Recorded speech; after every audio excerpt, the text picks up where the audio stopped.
This week on Inside Boulder News, City Council approves the 2016 budget. The city and county collaborate to make creative use of trees infested with emerald ash borer, and the lighting of the Flagstaff Star honors military veterans and kicks off the holiday season. Welcome to Inside Boulder News. I'm Ashley Prill. City Council unanimously approved the 2016 budget this week. The $328 million budget represents an increase from the 2015 budget, which was $315 million. The new budget includes over 40 new employees to support quality service to the community, funding for increased capital spending, and an emphasis on public safety and quality of life issues. Some of the new employees that will be hired will include 2 police officers, a fire safety educator, and a code enforcement officer.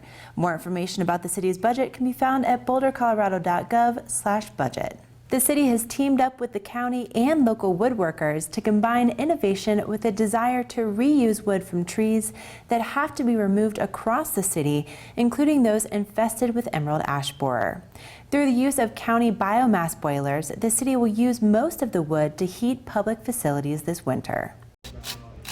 You can't take emerald ash borer trees out of Boulder County, and so the best way to use that is to use it for a beneficial purpose, like heat. Tub grinding is basically where we bring in this large piece of equipment, pulverizes the log into little pieces of chip. Having this supply of wood a mile away from our jail, we said, well, maybe we should help them. So we partnered with Boulder County, and they have multiple biomass boilers in some of their facilities. We'll pay for the transport and we'll use it for our heat. So it's reducing the cost of transportation and tipping for the city, and it's reducing our transportation costs for our wood as well. So it's a win-win situation. They can take any of those logs and use it as long as it comes out as a consistent size material. It's not a very complex technology. It is basically a glorified wood burning stove. We put wood in there, it burns it, it heats the hot water circulates through these buildings, and it heats our air. This system burns the wood so efficiently that there's very few emissions. Some of the other uses include milling for, lumber or other artistic type of things. I think it's always good to work with what you have around you. Urban lumber is really cool. It's got a lot of character. And it's funny because people, when they see the finished product, like in a dining table or whatever, they speak for themselves. It's like you're just opening it up to this beautiful work of natural art. I mean, every piece is different. They have depth and a beauty that it's almost speechless. Like some of the patterns you get, it's just gorgeous. So you look at it, so I want people to know there's IKEA and there's American Furniture Warehouse. There's nothing like urban lumber. The way that the trees grow, they just get these crazy patterns and super pretty. And to get these trees locally, it's kind of a cool aspect of the business to be bringing something, that was grown here and then now it's going to live here in people's houses. For more information about the City of Boulder Forestry Department, call 303-441-4406. The City of Boulder values public participation, and this month there are several upcoming opportunities for the community. On Tuesday, November 17th, the city will hold an open house for the Living Lab Phase 1 projects, which were designed to test different traffic configurations to improve cycling accessibility around town. So we'll have a station for each of the pilot projects. There's 5 different pilot projects we're looking for feedback on, and we're also providing information on the evaluation that we've done, as well as just the treatments that we've been testing. The 5 Living Lab Phase 1 projects do not include the work that was recently done on Folsom. The Folsom Living Lab work is part of Phase 2. University Avenue from Broadway to 9th has parking protected bike lanes. University from Broadway to Mackey Drive has back-in angle parking. Harvard Lane has what's called dashed bike lanes that allow cars to encroach into it if they have to pass one another. And then we have buffered bike lanes on Spruce Street. We also have barrier protected bike lanes on Baseline Road from 30th to 35th. If you can't make the meeting, you can find Phase 1 project descriptions, photos, and a map of where they're located, as well as an opportunity to provide feedback online at boulderlivinglab.net. On Wednesday, November 18th at Crestview Elementary School, the city will host an open house to address more than 7 different current and planned projects happening in North Boulder in conjunction with a Boulder Valley Comprehensive Plan listening session. We will have information again about 4 Mile Canyon Creek. We have 3 different projects and plans going on. The project team is really interested in letting you know about the design of the underpass at 19th Street. Also talking about different multi-use path options further east and getting input on that.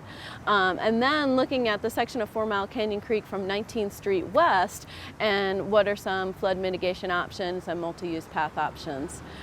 We have a street reconstruction that would be occurring on North Broadway in some upcoming years. We'll start the actual design next year. So right now we just like to share what we know so far and get feedback on issues that we'd like to incorporate while we're reconstructing North Broadway from Violet to US 36. Our other project is along 19th Street. It is called a multimodal connectivity project. So we're looking at how we can improve bicycling and walking facilities on 19th Street from Norwood to Yarmouth. And we would like the community to come and learn more about that project, let us know what their experiences are bicycling and walking there and how it can be improved, and if there's other questions or concerns that they'd like to see us address in that project. The Open Space Mountain Parks Division will be featuring their information for the North Trails study area, and again the Planning Department will be there with information about the Boulder Valley Comprehensive Plan. You can find details about all of the projects at northboulderopenhouse.net. On Thursday, November 19th at Naropa University, the city will be hosting a workshop to discuss the East Arapahoe Transportation Plan. So the East Arapahoe Transportation Plan builds on the work that was done last year as part of Envision East Arapahoe. But this time last year, City Council decided to hold off on land use planning for the corridor and wrap that into the Boulder Valley Comprehensive Plan update, which is happening now.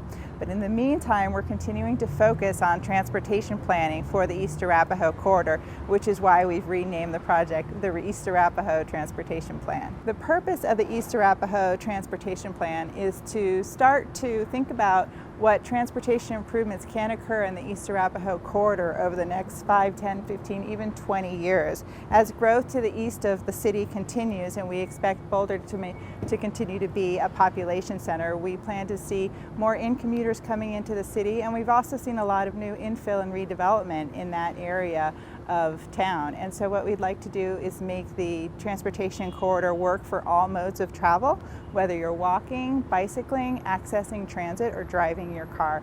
We want to figure out ways to accommodate safe and comfortable access for all different types of travel. More information about the project can be found at eastarapahoetransportationplan.net, including contact information for organizations, businesses, and neighborhood representatives to request one-on-one meetings with the city. The annual lighting of the Flagstaff Star not only kicked off the holiday season in Boulder this week, it also provided an opportunity to honor and celebrate veterans. The Boulder Star has so much meaning in this community. It's an opportunity for us to recognize the service of our veterans on Veterans Day. It also is a symbol of the warmth of the holiday season that shines over our community. And the Boulder Chamber is honored to have a role in bringing this great asset, great community spirit to our community. You know, it has that, connection to veterans, and something I'm very passionate about. That's why I work at the University of Colorado right now, and it just makes everything even better. Especially holiday season, veterans, Boulder. What can you get better? The tradition of lighting the Flagstaff Star began in December of 1947. The Boulder Chamber is responsible for the routine maintenance and upkeep of the star. Learn more about how to support this annual tradition by visiting boulderchamber.com. Speaking of lighting up the holiday season, for the very first time, the City of Boulder will host Snow Much Fun, an event for the entire family that will light the Central Park area with 200,000 LED lights. Snow Much Fun is going to be a great feel-good community event. It highlights our beautiful civic area. It brings people out during a time of year where maybe they're more inclined to stay home, but we are going to have so much fun and so many wonderful activities for the community. It's really a great opportunity to come out to the civic area and enjoy it and see it in a new light. Our official park lighting will be on Tuesday, November 17th at 5:30 p.m. and we have the Denver Broncos joining us for the celebration. They'll have cheerleaders on site taking photos with participants. They'll have active players who will stick around and sign autographs, and they're going to participate in the lighting as well. In addition to the lighting ceremony on the 17th, the city will host 2 additional family-friendly event nights in December. The park will be lit from 5 to 11 p.m. nightly, and you can find more information at snowmuchfun.org. Thank you for watching Inside Boulder News. Stay in touch with us on Facebook and Twitter by submitting news tips and questions. You can also sign up to receive video updates right in your inbox. Just go to boulderchannel8.com and click on subscribe.